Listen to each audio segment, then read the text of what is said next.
I can introduce myself in my language. Oui, that's perfect. C'est parfait. Mishiikenkwe Indigenous Adicto Dam Nemagnatawan Donjaba. So what I just said is my name is Mishiikenkwe. That's the name that I sign my artwork with. I'm from the Caribou clan, and I'm from Magnatawan First Nation. I've always really liked drawing since I was really young. And I've always just drawn, carried around a sketchbook with me. And I posted a drawing that I did on Facebook. And one of my friends said, if you paint that, I'll buy it. It's beautiful. So I went out to the dollar store and I bought paint supplies and I painted that for my friend, and she paid me $60. And that was my first sale in 2016. I've been painting pretty steadily since then.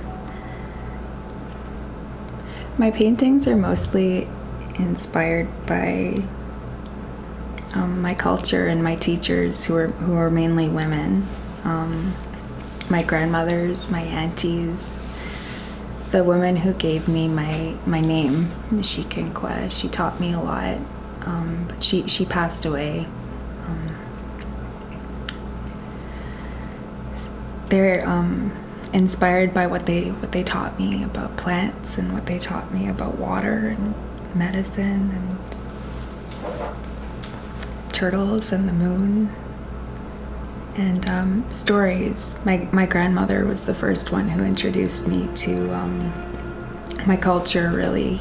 My mother was scooped in the 60s scoop. So all I really had was my grandmother, my dad's mother. She's an Ojibway language speaker. It's her first language. And she told lots of stories. She was a really good storyteller. She would get all of her grandchildren around in a circle around her in the room at night. She'd always make sure there were no other adults around, and she would take all of the grandchildren in there, and she would tell us stories at night. And I didn't know that the other adults in my family didn't know that until recently. She was very secretive about telling us stories. My grandma is the closest person to me who still speaks Ojibway. There's not a lot of people I know who can speak the language. We had some elders here who could speak, but there's not very many of them left.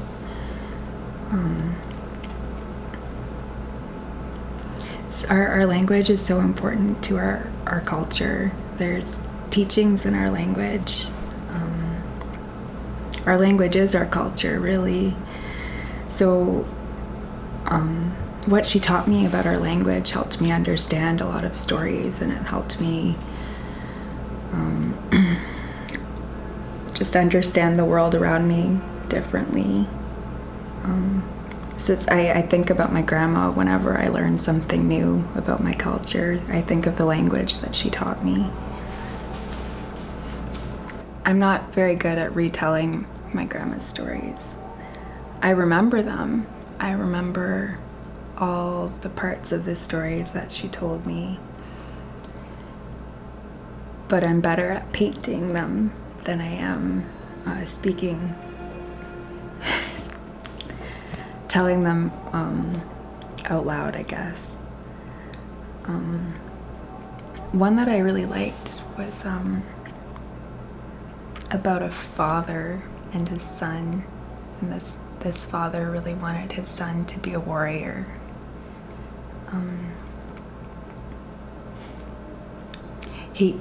And it was a good thing. He wanted the best for his son, but his son didn't want that. He was a really beautiful singer. So when this boy came of age, his father sent him out to go fasting. And when the father went back to go get his son, he wasn't there. That the boy had turned into a robin. So he got to sing. That's what he was meant to do. And I'm not good at retelling that story like my grandma did, but I remember it. That's one of my favorites, I think, that really stuck with me because I knew when I was really young that I wanted to be an artist, and I told everybody, I'm going to be an artist. And people really discouraged that. They were like, you're never going to make money doing that. You should pick a career that you're going to be able to make money in, that you'll always be able to have money doing, because not everybody's a successful artist. So they obviously had my best interests in mind when they told me that, but that was super hurtful, and I related to that. So I went to school to be a child and youth worker. I took technique en éducation spécialisée at Collège Boreal in Sudbury, and I graduated in 2018.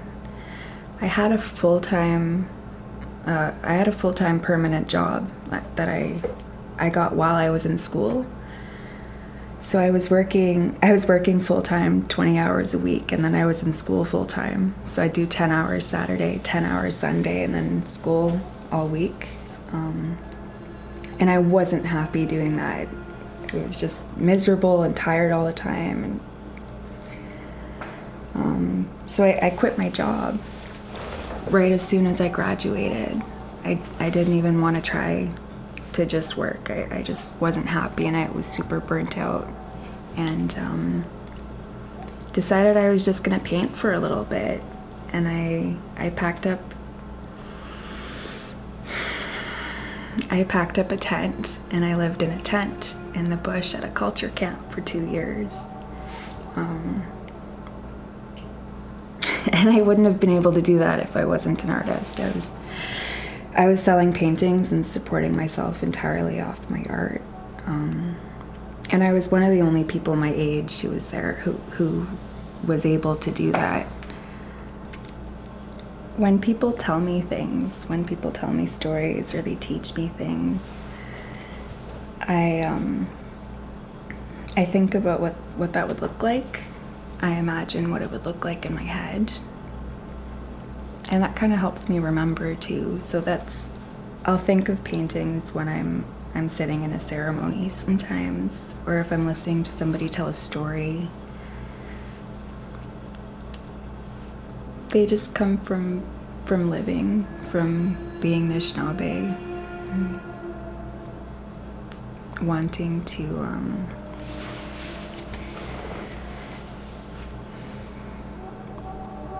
honor and share my culture in a way that I can do it. This one was commissioned by Centre Victoria pour Femmes, which is a center that connects women, French-speaking women in Sudbury and Algoma regions, with services relating to domestic violence.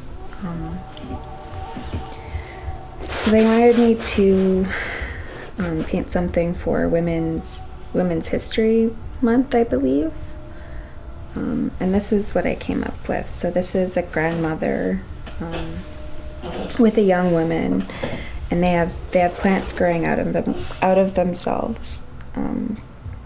When I was learning about plant medicines, I was asking lots of questions like, is this a medicine? Is this a medicine? And I was asking all of these plants, is this one a medicine?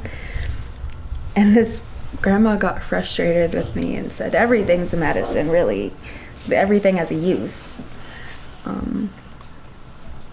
So I thought about that. And even people are that way. People all have medicines as well. So that's what these are. These are these are grandma's medicines, and this is her medicines. So she's taking care of this young girl. She's watering her. I was thinking of cedar baths, how we use copper, and we bathe each other with that cedar water and copper water. And she's sharing her heart medicine with that young girl. She's taking care of her. So that's what this is about. It's just about taking care of each other. I love it a lot. Helping each other grow Yeah. to their full potential. Yes, Amazing. that's it. I love it. Thank you. You can find me on Instagram and Twitter at Mishiikenkwe, Mishiikenh. Thanks for watching.